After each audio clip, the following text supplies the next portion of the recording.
இறந்த 24 மணி நேரத்திற்கு பிறகு ஆன்மா ஏன் யமலோகத்திலிருந்து பூமிக்கு திரும்புகிறது தெரியுமா?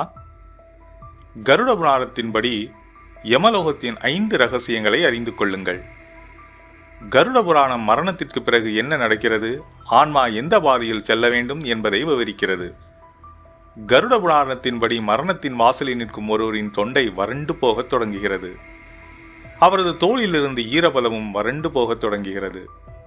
மரணத்திற்கு அருகில் நிற்கும் ஒருவர் ஒலிகளை கேட்பதை நிறுத்துகிறார். அவர் நிறைய பேச விரும்புகிறார். ஆனால் அவரது தொண்டை அடைக்கப்பட்டது போல் தெரிகிறது.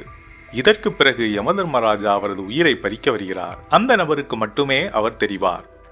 யமராஜாவை பார்த்ததும் அந்த நபர் நிறைய பேச விரும்புகிறார். ஆனால் அவரது குரல் நின்று விடுகிறது. இறுதியில் யமராஜர் அந்த நபரின் உயிரை பறித்து அவரது ஆன்மாவை யமலோகத்திற்கு அழைத்துச் செல்கிறார். மனித உடலில் இருந்து ஒரு மனிதனின் ஆன்மா வெளியே இழுக்கப்படும் போது யமதர்மராஜா அந்த நபரின் ஆன்மாவை எடுத்துக்கொண்டு பூமிக்கு வருகிறார். கருட புராணத்தின்படி ஒரு நபர் இறந்த பிறகு யமதர்மராஜா பாவம் செய்த நபரை 2.5 முகூர்த்தங்களுக்கு, அதாவது 24 மணி நேரத்திற்கு பூமிக்கு கொண்டு வருகிறார். பூமிக்கு வரும் யமதர்மராஜா ஒரு நபரின் செயல்களின் கணக்கை மீண்டும் ஒரு முறை ஆராய்கிறார். மேலும் அந்த நபரின் ஆன்மா 24 மணி நேரமும் பூமியில் சுற்றித் திரிகிறது. இந்து மதத்தில் இறந்த நபருக்கு 13ஆம் நாள் சடங்குகள் செய்யப்படுகின்றன.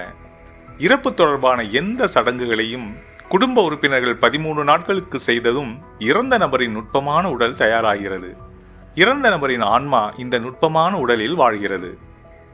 இந்த நுட்பமான உடலில் வசிப்பதன் மூலம் இறந்த நபரின் ஆன்மா 13ஆம் நாளில் யமலோகத்திற்கு தனது பயணத்தை தொடங்குகிறது. ஆன்மா ஒரு உடலை பெறும்போது இந்த முறை அது கால்நடையாக யமலோகத்தை அடைய வேண்டும். இறந்த நபர் சூட்சும உடலை பெறும்போது அவர் யமதர்மராஜருடன் யமலோகத்திற்கு விமானம் மூலம் அல்ல, கால்நடையாகவே பயணிக்கிறார். கருட புராணத்தின்படி யமலோகத்திற்கு செல்லும் தூரம் 99,000 யோஜனைகள், அதாவது 11,99,988 கிலோமீட்டர்கள். இவ்வளவு நீண்ட தூரம் பயணிப்பது எளிதல்ல. யமலோகத்தை அடையும் பாதை பல நோய்களை கடந்து செல்கிறது. ஒருவர் தனது வாழ்க்கையில் பல தவறான செயல்களை செய்திருந்தால் இந்த பாதைகள் அவருக்கு இன்னும் கடினமாகிவிடும். இறந்த ஒருவரின் ஆன்மா நுட்பமான உடலில் யமலோகத்தை அடையும் போது அது யமலோகத்தின் 16 நகரங்களை கடந்து செல்ல வேண்டும். இந்த 16 நகரங்களிலும் ஒருவர் தனது செயல்களின் விளைவுகளை அனுபவிக்க வேண்டும். இந்த 16 நகரங்களிலும் ஒருவர் தனது செயல்களின் விளைவுகளை அனுபவித்தே தீர வேண்டும். ஒருவர் மற்றவர்களுக்கு தீங்கு விளைவிப்பதன் மூலம் வாழ்க்கையில் வெற்றி பெற்றிருந்தால் அவர் அதற்கேற்ப தண்டிக்கப்படுகிறார். இதன் பொருள் இந்த நகரங்களில் ஒருவர் தனது செயல்களுக்கேற்ப தண்டிக்கப்படுகிறார் என்பதே.